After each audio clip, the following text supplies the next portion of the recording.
EMF and terminal potential difference. Many of you, I think you are confused between EMF and terminal potential difference. So in this video I'm going to clarify your doubts, or I will show you what is the difference between the EMF and terminal potential difference. So I have two circuits here, and in these two circuits we have the same electrical components which consists of a cell, a key and a resistor connected in series. So similarly here we have a cell, a key and a resistor connected in series.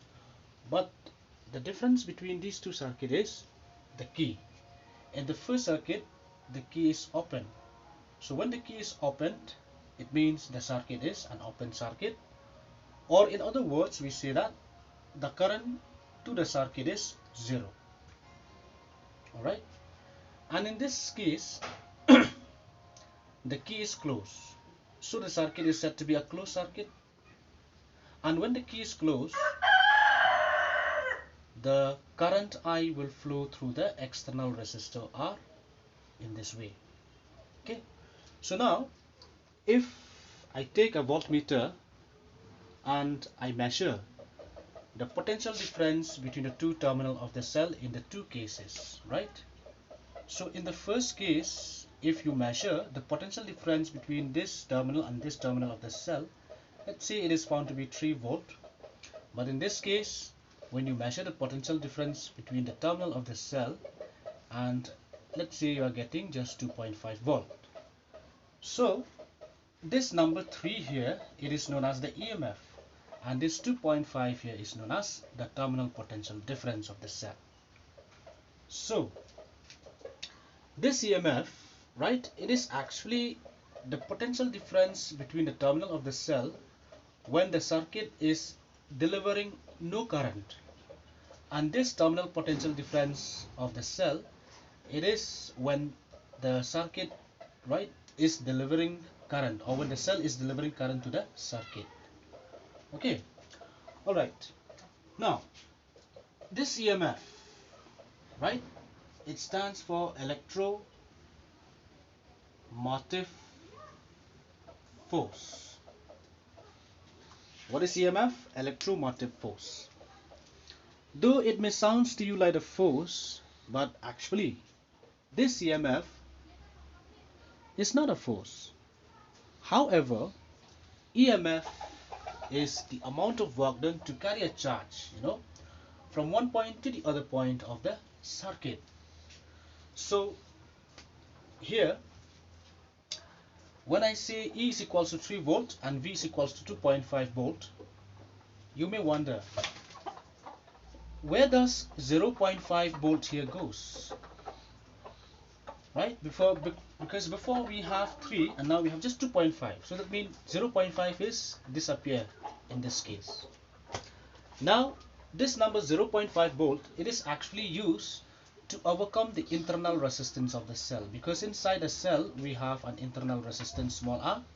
So for a current, right, to be continuous, the current has to pass from positive to the negative terminal of the cell outside the circuit, but inside the circuit the current has to pass from negative to positive. So as the current is passing from negative to positive, so it has, some work has to be done against the internal resistance R. So that amount of work done, which is spending to overcome the internal resistance small r, it is V dash, and this is equals to 0.5 volt. So please remember that this number 0.5 volt here, it is used as a potential difference across the internal resistance of the cell. So I can conclude from here that this E is greater than V. Alright, okay. Now let us see the relationship between the EMF, the terminal potential difference, and the internal resistance of the cell. Okay, this EMF, when I say EMF, again it means the work done to carry a charge over a complete circuit. That means if this is okay, in this case, suppose this is a point A, this is a point B. So this EMF means the amount of work done to carry a charge from A to come back to A. That means like this over a complete cycle. Or I can see here, I will divide this total work done over a complete circuit like work done to carry a charge from A to B. From A to B, which is the work done, right, against the external resistance R. So in order to complete, the work has to be done from B to A. So this is work done from B to A. So this is the EMF, which is the amount of work done to carry a charge over a complete circuit. Or I can say E is equals to, now what is this work done from A to B? From A to B, it is actually the work done across R, and for that we write V, which is the terminal potential difference, plus B to A. From B to A, what is the resistance that is present here? It is the internal resistance, small r. So from B to A, the amount of work done would be V dash. Alright? Okay. Again, I will write this as E is equals to V. What is V? From Ohm's law, we know V is equals to IR. So for the potential difference across capital R, I will write I, capital R. V dash, I will write I, and the resistance is small r. Or, if you find out I from here, you will get E upon capital R plus small r. So this is your first equation. Alright? Okay. Now, again, we have V is equals to IR, or V is equals to, instead of I will substitute by this number, which is E upon capital R plus small r times small r, times capital R. Okay, so this is your equation 2. Similarly, if you find out V from here, then I will say from this equation V is equals to E minus V dash, okay, or which means V is equals to E minus, in place of V dash I will write IR. So this is your fourth equation. Alright, okay.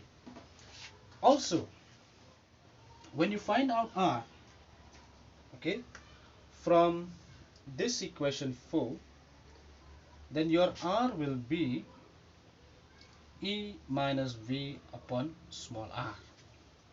Okay, so this is the equations of the internal resistance. Okay, sorry, I think I made a mistake. This is E minus V upon I, sorry, it's I.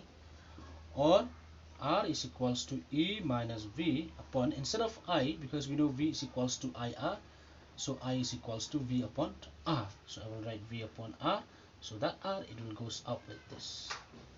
Okay, so this is your equation number 5.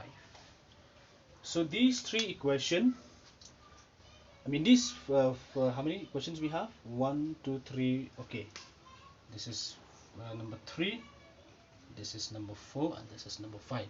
So all these 5 equations, they are the relations between the internal EMF, the EMF of a cell, the terminal potential difference of the cell, and the internal resistance of the cell.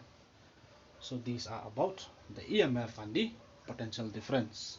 So I hope I have made you clear from this topic, and if you have any doubt, so you can send me the question through WhatsApp number.